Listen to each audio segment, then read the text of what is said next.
to kick off November. Last week was a testing week. This week is going to be another testing week. So, when you're going through this week, one, know that even though it is a testing week, there are still it's still a workout. So don't think we're just like not working out or this is not part of an overall program to still get you fit. So you're not just wasting a week on testing. You still are getting um, more in shape by doing these workouts. Uh, remember, we're going to look at these workouts again in 3 months from now. So record your scores, write them on the whiteboard. Make sure you write them legibly on the whiteboard because we're taking pictures of last week and then this week so we can compare them in 3 months from now when we retest. So this week, make sure you write everything on the board, including your lifts and your strength work and what you work up to. Also, there's some workouts that I want you to do um, exactly as I have them written and don't scale them. So I'll get to those points. I'll get to those workouts when I start explaining. Don't worry, I'm not gonna be getting you to do any weight or anything crazy and that you just like are not able to do. And I'm telling you to not scale it. You'll see what I'm talking about. All right, so let's look at day one, November 2nd. That's tomorrow, Monday. We're going to start off working up to a front squat max. I have some percentages there that you can use as an outline and a guide to work up to your max. Then I'm going to get you to complete 25 handstand push-ups or 50 regular push-ups for time. If you do the handstand push-ups, you can set it up however you want, but only use one ab mat. If you just want to use one ab mat, you don't have to put plates on either side. You can use that big long blue mat that we have with no ab mat. Um, just don't do anything to like make it easier. So you can't have two ab mats, you can't have three ab mats. This is one of those ones that I don't want you to scale. So if you're not able to do one handstand push-up, I want you to do 50 regular push-ups instead. Now, if you can do one handstand push-ups, or maybe you can do two or three, but you're not able to ever get any more, I still want you to do handstand push-ups. So there's a 5-minute time cap on this. So if you get 3 handstand push-ups in 5 minutes, good. That's what I want you to do. I don't want you to scale it down because when we retest it, maybe you'll get 6, 7, or even 10 handstand push-ups next time. And this way you have something to compare it to. Now, if you're not able to do one handstand push-up, I want you to do the 50 regular push-ups. On here, I want you to do them without using your knees.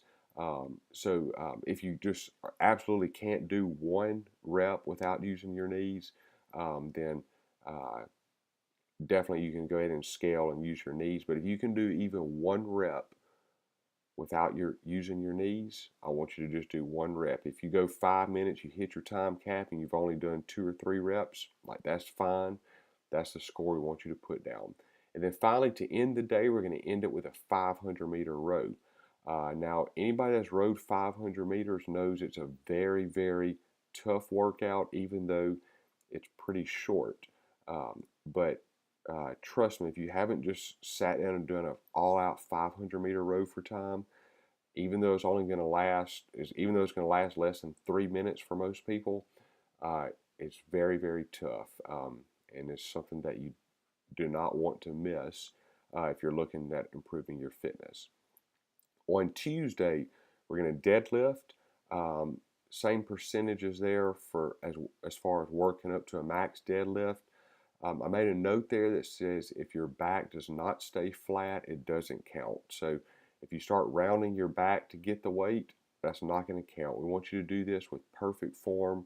Deadlift is very, very safe, extremely safe, as long as you do it with um, the exact perfect form.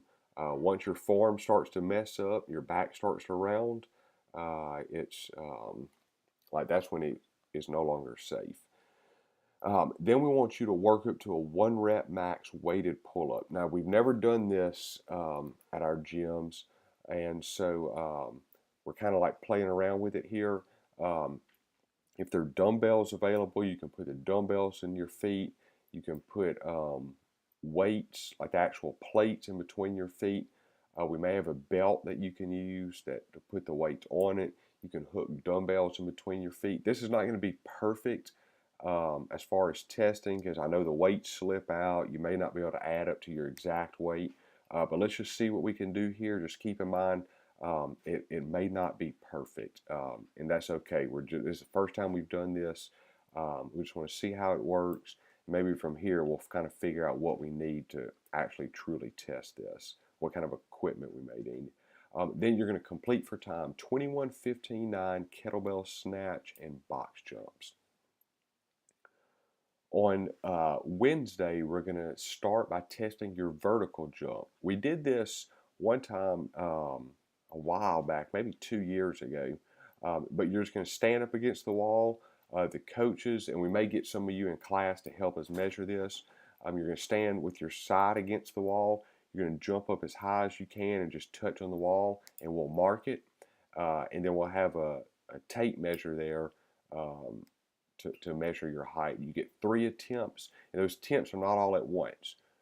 So you attempt, go to the back of the line, attempt again, and we'll try to have, especially for the bigger classes, we'll have, 4 or 5 lines going at a time, so we can get through that. Then we're going to power clean. You're going to work up to a 1 rep max. Actually, let me jump back to the vertical jump. Whenever we test this, the first thing we're going to do is get you to stand at the wall with your hand extended fully, and you standing on your feet, and we're going to measure that mark, and then we're going to measure how high you jump, and the distance between those 2 marks is your vertical jump. Again, be sure to write that on the board. Then power clean, you're going to work up to a 1 rep max. Then we're going to do a new workout I put together here. We're going to call this, I don't know what we're going to call it. After you do it, send me an email with a good name for it, and we'll name this workout. But you're going to complete the following: 2 minutes max reps of back squat. You're going to do 50% of your max, and you start from the rack. As many reps as you can. If you can keep it on your back the whole time, great. If you need to set it on the rack and rest, you can do that. Then you're going to take a minute to rest and transition to 2 minutes of max pull-ups. Rest a minute, transition to 2-minute max reps of shoulder to overhead. That can be a push press, split jerk. You're not going to be able to use the rack on that. You're going to rest a minute, 2 minutes, max calorie row. Now there's going to be some coordination on this, so let's talk about that as far as coordination as far as some of the bigger classes. So I don't want you to do this out of order. If there's not enough racks, like to say on back squat, we'll just delay by a few minutes the start. So make sure you go through this in order. Make sure the classes are run that way. I guess I'm saying that more to the coaches. And then keep in mind too, when you go from back squats to pull-ups, pay attention on your pull-up bar, because somebody's probably going to be back squatting right there. So just make sure you're coordinated there, not running into each other. You'll obviously need to have all this set up before you start. 2 minutes max shoulder to overhead, that can be set off to the side.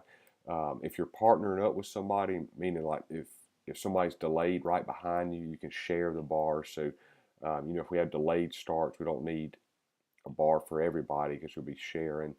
And then the max calorie row. And what you're going to do is you're going to take your score from all of those.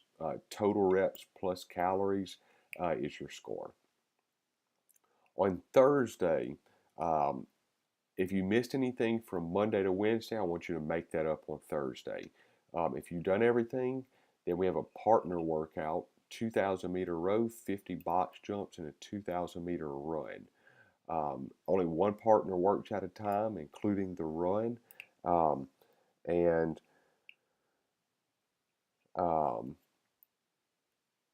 Sorry, Mark was sending me a text in the middle of this. I got a little distracted. Let me see where I left off. Yeah, okay, so I went through the workout. Yeah, only one partner works at a time, even on the run. You can do these in any order that you want. You can split it up however you want. So if you want to do, you and your partner do 500 meters each on the row, then go ahead and knock out each do, enough to equal 25 box jumps and do 1,000-meter row or run, and then go through that again. You can do that. You can split up however you want in any order. On Friday, you're going to bench press, work up to a 1 rep max bench press. You're going to work up to a 1 rep max overhead squat. And then the conditioning part, I really like this because I really love just getting back to the basics, and not doing anything with much technique, just getting down and getting after it.